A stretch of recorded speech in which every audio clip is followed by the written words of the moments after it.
Hello students, how are you all? Today we will start our new unit, our next unit, that is D and F block elements. P block elements हमारा complete हो चुका है और आज हम लोग next unit start करने वाले हैं, which is again very important unit, D and F block elements. आपको पता है कि जो हमारा periodic table है उसके अंदर टोटल 4 blocks present हैं, S block, P block, D block and F block.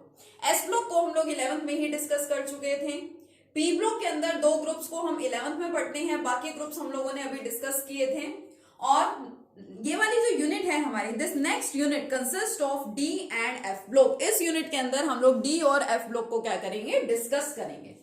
Periodic table में आपने देखा है, ठीक है, पीरियोडिक टेबल आप सभी ने देख रखी है. उसमें क्या होता है, सबसे पहले देखो यहाँ पे जो ब्लॉक प्रेजेंट होता है जिसके अंदर दो ग्रुप्स की हम लोगों ने बात की थी, ये वाला ब्लॉक हमारा क्या था, एस ब्लॉक था लेफ्ट साइड में, ठीक है, जिसके अंदर दो ग्रुप्स प्रेजेंट थे. राइट साइड में हमारे पास यहाँ पे नेक्स्ट ब्लॉक प्रेजेंट था जिसको हम लोगों ने क्या बोला था, पी ब्लॉक, जिसमें 13 to 18 ग्रुप्स प्रेजेंट थे. इसके अंदर फर्स्ट एंड सेकंड ग्रुप है, वहां पे 13 to 18 है. और यहाँ पे जो हमारा ग्रुप प्रेजेंट है, ठीक है, कौन से ग्रुप्स हैं यहाँ पे, 3 to 12 ग्रुप्स हैं. और इसको हम लोग क्या बोलते हैं, आवर डी ब्लॉक. और अपने पीरियोडिक टेबल के अंदर अलग से आप लोगों ने नीचे जो आपकी मेन बॉडी है पीरियोडिक टेबल की, उसके नीचे आपने दो सीरीज और देखी हैं जिसको हम लोग लेंथेनॉइड्स एंड एक्टिनॉइड्स बोलते हैं, और उसको हम आगे डिस्कस भी करेंगे. That is our F block. उसको हम लोग क्या बोलते हैं, एफ ब्लॉक बोलते हैं. तो लेफ्ट साइड में हमारा एस ब्लॉक था, राइट साइड में पी ब्लॉक था, सेंटर में हमारे पास डी ब्लॉक है, और अलग से नीचे कौन प्रेजेंट है, एफ ब्लॉक है. ठीक है, फर्स्ट और सेकंड ग्रुप एस ब्लॉक में आते हैं, 13 to 18 ग्रुप हमारे पी ब्लॉक में आते थे, और 3 to 12 ग्रुप हमारे आते हैं डी ब्लॉक में. तो इस यूनिट के अंदर हमें डी एंड एफ ब्लॉक को डिस्कस करना है. अब डी ब्लॉक जो है आपका वो एस और पी ब्लॉक के इंटरमीडिएट है, उसके बीच में प्रेजेंट है. इसका मतलब उसकी प्रॉपर्टीज भी एस ब्लॉक और पी ब्लॉक एलिमेंट्स के इंटरमीडिएट ही होती है. जैसे आप लोगों ने 11th क्लास में पढ़ा था about solid, liquid and gas, states of matter आप लोग पढ़ते थे. तो जो लिक्विड है that is intermediate of solid and gas. इसी तरह से डी ब्लॉक जो है वो इंटरमीडिएट है एस और पी ब्लॉक का, वो सेंटर में प्रेजेंट है एस और पी ब्लॉक के. सेकेंडली, अगर हम लोग डी ब्लॉक को वन बाय वन हमें पढ़ना है, तो सबसे पहले हम लोग पढ़ेंगे अबाउट डी ब्लॉक एलिमेंट्स. तो अगर हम लोगों को डी ब्लॉक एलिमेंट्स को डिफाइन करना है तो हम लोग क्या बोलेंगे, the elements in which last electron enters into D orbital. Simple है, ऐसे हम लोगों ने पी ब्लॉक को भी डिफाइन किया था कि वो एलिमेंट्स जिनके अंदर लास्ट इलेक्ट्रॉन एंटर कहां पे करता है, पी ऑर्बिटल में, उसे हम लोग क्या बोलते हैं, पी ब्लॉक एलिमेंट. तो इसी तरह से जिन एलिमेंट्स के अंदर लास्ट वाला इलेक्ट्रॉन एंटर किसमें करेगा, डी ऑर्बिटल के अंदर, उसे हम लोग क्या बोलेंगे, डी ब्लॉक एलिमेंट्स बोलेंगे. ठीक है, ग्रुप कहां से कहां तक आते हैं, यहाँ पे 3 to 12 ग्रुप्स.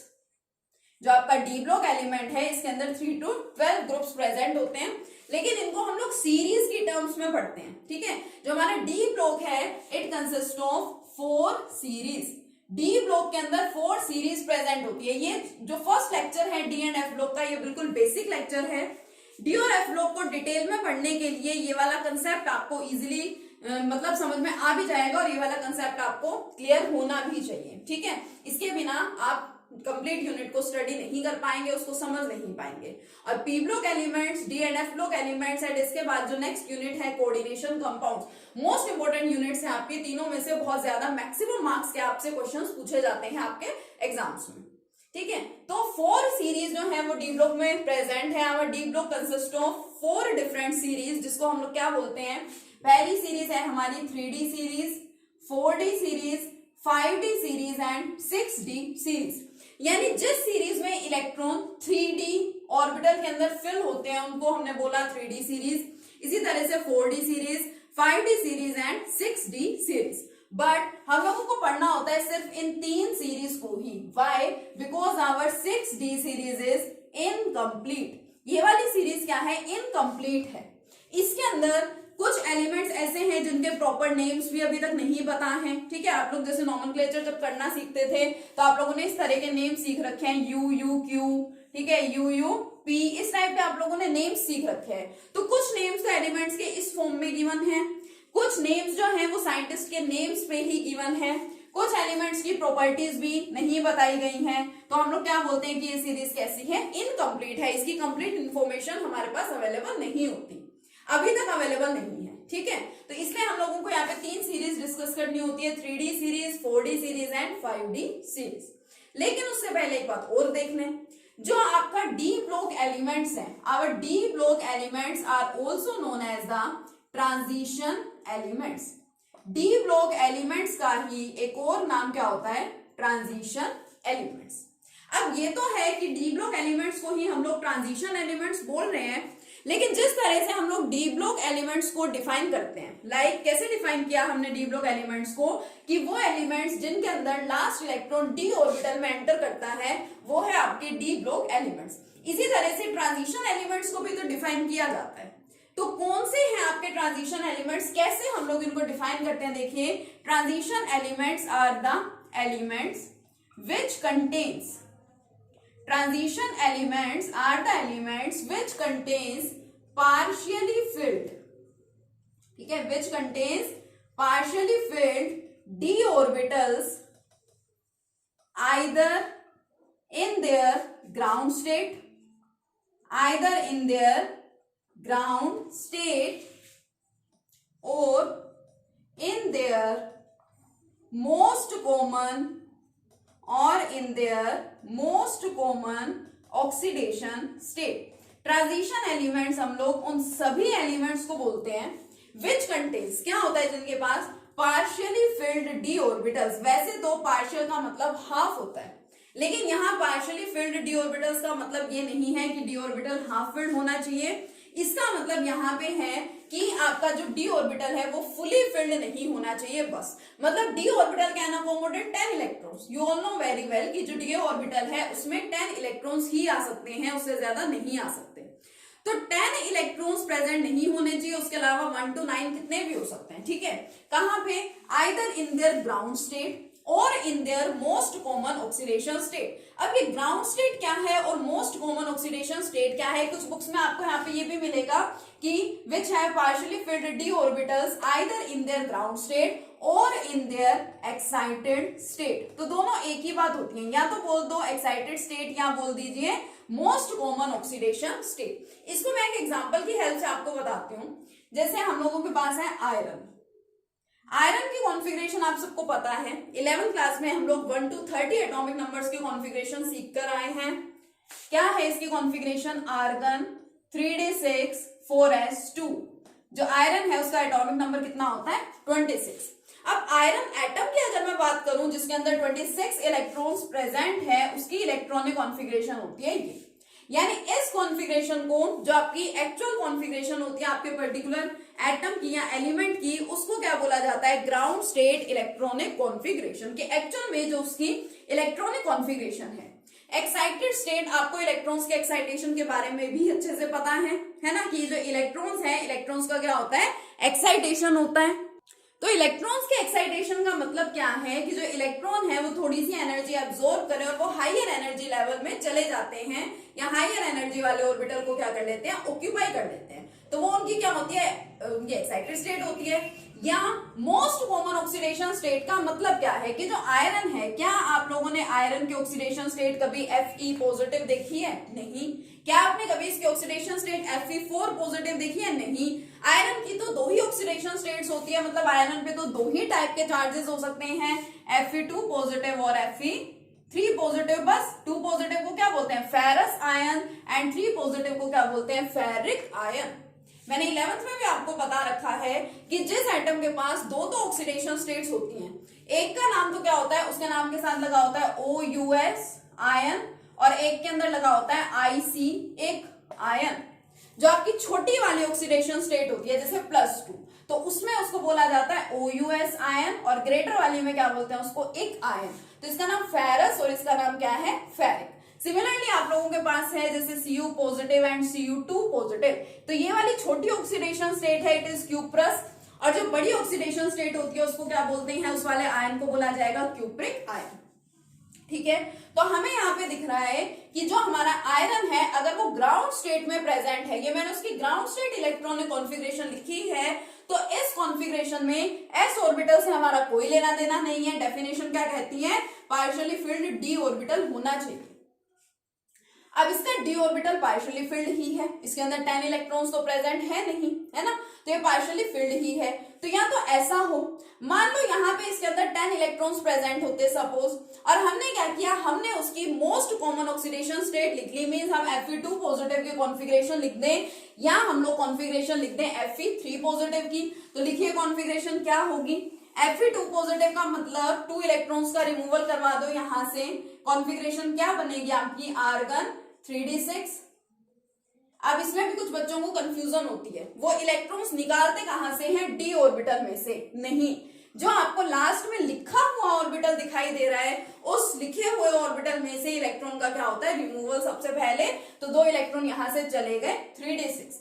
अभी भी आपका d ऑर्बिटल कैसा है, पार्शियली फिल्ड ही है। और अगर बात करूं Fe3 पॉजिटिव की, तो कॉन्फ़िगरेशन क्या है, आर्गन 3d5, 2 इलेक्ट्रॉन यहां से गए, 1 इलेक्ट्रॉन यहां से गया, कितने इलेक्ट्रॉन्स बचे हम आपके 3d में, 5। तो इन दोनों कंडीशंस में भी आपका d ऑर्बिटल कैसा है, पार्शियली फिल्ड ही है।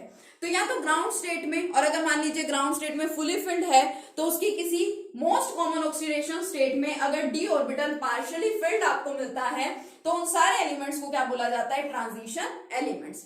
लेकिन यहाँ पे डी ब्लॉक एलिमेंट्स में सबसे पहले एक्सेप्शनल केस है, बहुत सारे एक्सेप्शनल केसेस आप लोग यहाँ पे डिस्कस करेंगे। 3 मेंबर्स हैं यहाँ पे, जिंक, कैडमियम एंड मरकरी।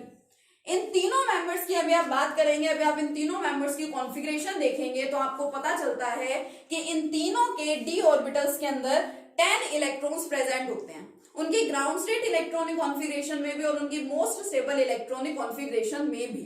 तो इसका मतलब इनको ट्रांजिशन एलिमेंट्स नहीं बोला जाना चाहिए था, लेकिन फिर भी इनको ट्रांजिशन एलिमेंट बोला जाता है। क्यों, इसको हम लोग अभी डिस्कस करेंगे, लेकिन पहले इलेक्ट्रॉनिक कॉन्फ़िगरेशन देख लेते हैं। 1 by 1 एलिमेंट्स की इलेक्ट्रॉनिक कॉन्फ़िगरेशन देखने से पहले हम लोग बात करते हैं यहाँ पे जनरल इलेक्ट्रॉनिक कॉन्फ़िगरेशन की। ठीक है, अब एक तो मैं एक एलिमेंट को ले लूं कि मेरे पास आयरन है, मुझे उसकी कॉन्फ़िगरेशन लिखनी है, और एक मैं क्या करूं, मैं कंप्लीट डी ब्लॉक की बात करूं कि मुझे तो सारे डी ब्लॉक मेंबर्स की कॉन्फ़िगरेशन एक साथ रिप्रेजेंट करनी है, मींस मुझे उनकी जनरल इलेक्ट्रॉनिक कॉन्फ़िगरेशन लिखनी है। तो देखिए जनरल इलेक्ट्रॉनिक कॉन्फ़िगरेशन क्या है, general electronic configuration of D block elements. ठीक है, जनरल इलेक्ट्रॉनिक कॉन्फ़िगरेशन क्या है, इसकी जनरल इलेक्ट्रॉनिक कॉन्फ़िगरेशन एक एलिमेंट के एग्जांपल से ही आपको एक्सप्लेन कर रही हूं। सपोज वही ले लिया हमने आयरन, जिसका एटॉमिक नंबर है 26, आर्गन 3d6 4s2। अब जनरल इलेक्ट्रॉनिक कॉन्फ़िगरेशन को लिखा जाता है n की टर्म्स में, और n क्या होता है, जो आपकी शेल है, ठीक है, जो आपकी आउटर मोस्ट शेल है, जो लास्ट में लिखा हुआ आपको जो दिखाई देता है, जो शेल आपको लास्ट में लिखी दिखाई देती है, उसको क्या बोल देते हैं, n बोल देते हैं। तो स्टार्टिंग में आपको क्या दिख रहा है, argon. Argon is the noble gas, ये कंडेंस फॉर्म में इलेक्ट्रॉनिक कॉन्फ़िगरेशन लिखी हुई है, आप जानते हैं अच्छे से। So it is electronic configuration of iron in the condensed form, और we can say in the form of noble gases. तो जनरल इलेक्ट्रॉनिक कॉन्फ़िगरेशन अगर मैं लिखूं तो यहाँ पे आर्गन है, नेक्स्ट सीरीज की बात करें तो यहाँ पे नोबल गैस चेंज भी होंगी, तो हम जनरली यहाँ पे क्या लिख देते हैं, नोबल गैस, की कोई भी नोबल गैस हो सकती है। अब यहाँ पे देखो, इधर 3 गिवन है, इधर 4 गिवन है, ऐसा तो हो नहीं सकता कि मैं इन दोनों को ही n कंसिडर कर लूं। अगर मैं इसको n कंसिडर कर रही हूं तो फिर इसको कुछ और लेना पड़ेगा। तो हम क्या करते हैं, जो हमारा सबसे ग्रेटर नंबर होता है, जैसे यहाँ पे 3 है और यहाँ पे 4 है, तो बड़े वाले को यानी 4 को हम लोग क्या कंसिडर करते हैं, n कंसिडर करते हैं। ठीक है, तो ये हो गया n, इसके साथ क्या है आपका s है, तो ns ऊपर कितने इलेक्ट्रॉन्स आएंगे ये भी बताती हूँ। और ये क्या है 3 आपको कब मिलेगा, 4 में से 1 आप सब्ट्रैक्ट करेंगे तो 3 मिल जाएगा। तो यानी यहाँ पे जनरल कॉन्फ़िगरेशन में क्या आएगा, n में से 1 क्या कर दो, सब्ट्रैक्ट कर दो। और कौन सा ऑर्बिटल है आपका, d ऑर्बिटल है। ठीक है, तो n-1 नोबल गैस तो आगे स्टार्टिंग में, n-1 d।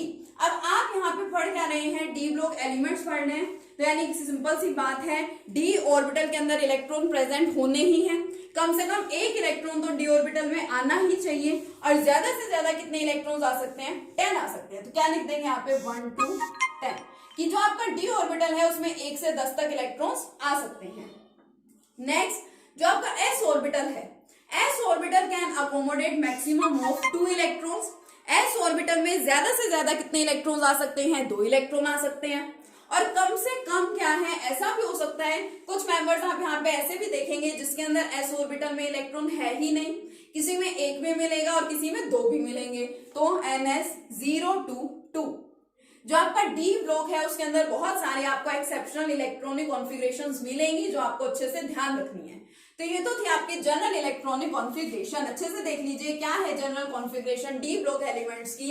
Nobel gas N-1D 1 to 10 and NS022। Iron में देखिए आपको इलेक्ट्रॉन फील्ड यहाँ पे किसमें दिख रहा है, 3D ऑर्बिटल में दिख रहा है, तो यानी कि आपकी 3D सीरीज का मेंबर है। ठीक है, सारे मेंबर्स तो एक साथ याद हो नहीं सकते, तो आज हम लोग सबसे पहले क्या करेंगे, 2 सीरीज को डिस्कस करेंगे। सबसे पहले हमारी है 3D सीरीज और फिर क्या है हमारी 4D सीरीज। 3D सीरीज के मेंबर्स आप लोग पहले ही याद कर चुके हैं 11th क्लास में। कौन कौन से मेंबर्स होते हैं इसके, एटॉमिक नंबर 21 से स्टार्ट है ये। एटॉमिक नंबर 21 है किसका, स्कैंडियम, फिर titanium, vanadium, chromium, manganese, iron, cobalt, nickel, copper and zinc. ये मेंबर्स हैं आपके किसके, 3D सीरीज के। अभी मैं बात कर रही थी जिंक, कैडमियम एंड मरकरी की। तो जो आपकी 3D सीरीज है इसका लास्ट मेंबर है जिंक, और जो आपकी 4D सीरीज है इसका लास्ट मेंबर क्या होता है, कैडमियम। और जो नेक्स्ट सीरीज की आप लोग बात करेंगे 5D सीरीज, उसका लास्ट मेंबर क्या होता है, मरकरी। तो इन तीनों को तो आप ऐसे भी याद रख सकते हैं इस सीरीज में भी, जिंक, कैडमियम एंड मरकरी। उसके बाद कॉपर जो है, देखो निकेल क्या है, याद करने का मेथड है सिंपल सा। निकेल को जनरली आप लोग यूज करते हैं एज कैटालिस्ट। जनरली और कैटालिस्ट किस किस का यूज करते हैं निकेल के साथ, जैसे जनरली आप हाइड्रोजिनेशन प्रोसेस में कैटालिस्ट का यूज करते हैं। कौन कौन से कैटालिस्ट होते हैं, निकेल, पैलेडियम एंड प्लैटिनम। यही 3 है जो एक साथ यूज किए जाते हैं। तो यही तीनों इन 3 सीरीज के मेंबर है। 3D सीरीज का मेंबर निकेल है, उसके जस्ट नीचे नेक्स्ट सीरीज में कौन है, पैलेडियम, और उसके जस्ट नीचे नेक्स्ट सीरीज में कौन है, प्लैटिनम। अब हमें ये तो याद रह जाता है कि पैलेडियम और प्लैटिनम इन दोनों सीरीज में हैं। ठीक है, मैं थोड़ा नीचे लिख रही हूँ, पैलेडियम और प्लैटिनम इन सीरीज में प्रेजेंट हैं। लेकिन कई बार कंफ्यूजन हो जाती है कि ऊपर 4D सीरीज में पैलेडियम था या फिर प्लैटिनम था, तो कैसे याद रखें, दोनों का इनिशियल तो सेम है, P एंड P। अब D एंड T अल्फाबेटिकली कौन पहले आता है उसको पहले वाली सीरीज में लिखा जाएगा, यानी ऊपर वाली सीरीज में D पहले आता है, सो पैलेडियम पहले और प्लैटिनम बाद में। कॉपर जो है, कॉपर के साथ और कौन आते हैं, कॉपर, उसके जस्ट नीचे silver and gold, copper, silver and gold. इस तरह से आप लोग 3-3 के पेयर बना करके भी सीरीज को याद कर सकते हैं। ठीक है, मेथड है याद करने का, आपको जो टेक्निक अच्छी लगे आप उस टेक्निक का यूज करते हुए इन एलिमेंट्स को लर्न कर सकते हैं। ठीक है, नेक्स्ट बात करूं अगर 4D सीरीज के मेंबर की, तो 4D सीरीज का फर्स्ट मेंबर होता है येट्रियम। नेम्स आपके बुक में भी गिवन होंगे, मैं यहाँ पे बता भी रही हूँ। ठीक है, आपकी बुक में भी गिवन है तो आप अच्छे से उनको याद कर लेंगे। Yttrium, zirconium, niobium, molybdenum, technetium, ruthenium and rhodium. ठीक है, ये मेंबर्स हैं आपके 4D सीरीज के। कौन कौन से हैं देख लीजिए, yttrium, zirconium, niobium, molybdenum, technetium, ruthenium, rhodium, palladium, silver and cadmium. कौन से सीरीज के मेंबर लिखे ये मैंने यहाँ पे, 4D सीरीज के मेंबर। नेक्स्ट सीरीज जो आपकी 5D सीरीज है, इसके मेंबर्स भी मैं लिख देती हूँ पहले आपके सामने। फर्स्ट मेंबर इज लैंथेनम, उसके बाद hafnium, lanthanum, hafnium, tantalum, tungsten, rhenium, osmium, iridium and उसके बाद आपका प्लैटिनम, गोल्ड एंड मरकरी। ठीक है, lanthanum, hafnium, tantalum, tungsten, rhenium, osmium, iridium, platinum, gold and mercury. अब सीरीज में प्रेजेंट है तो इनके एटॉमिक नंबर कंटिन्यूटी में है, ये 21 से 30 तक हैं, 21, 22, 23 एंड कंटिन्यूटी में टिल 30। यहाँ पे जो आपकी 4D सीरीज है इसका जो फर्स्ट मेंबर है इसका एटॉमिक नंबर क्या है, 39 है। 39 से कंटिन्यूटी में चलेंगे, 39, 40, 41। अब इसका 39 वैसे तो आपको याद हो ही जाएगा, लेकिन उसको भी याद करने की टेक्निक है, वो हम लोग नेक्स्ट लेक्चर में डिस्कस करेंगे। बट उससे पहले आपको यहाँ पे क्या करना है, इन सीरीज के मेंबर्स को याद करना है, क्योंकि इन सीरीज के मेंबर्स अगर आपको इजीली याद हो गए तो आप उनके कॉन्फ़िगरेशंस भी इजीली लिख सकते हैं और बाकी सारी प्रॉपर्टीज को भी आप बहुत आसानी से डिस्कस कर पाएंगे। ठीक है, तो आपको सबसे पहले आपका आज का वर्क यही है कि एक तो ये बेसिक चीजें आपको ध्यान रखनी है और आपको इन सीरीज के मेंबर्स बहुत अच्छे से याद कर लेने हैं फटाफट से। ठीक है, नेक्स्ट लेक्चर में इसकी electronic configuration, atomic number and electronic configuration को डिस्कस करेंगे। Okay, thank you.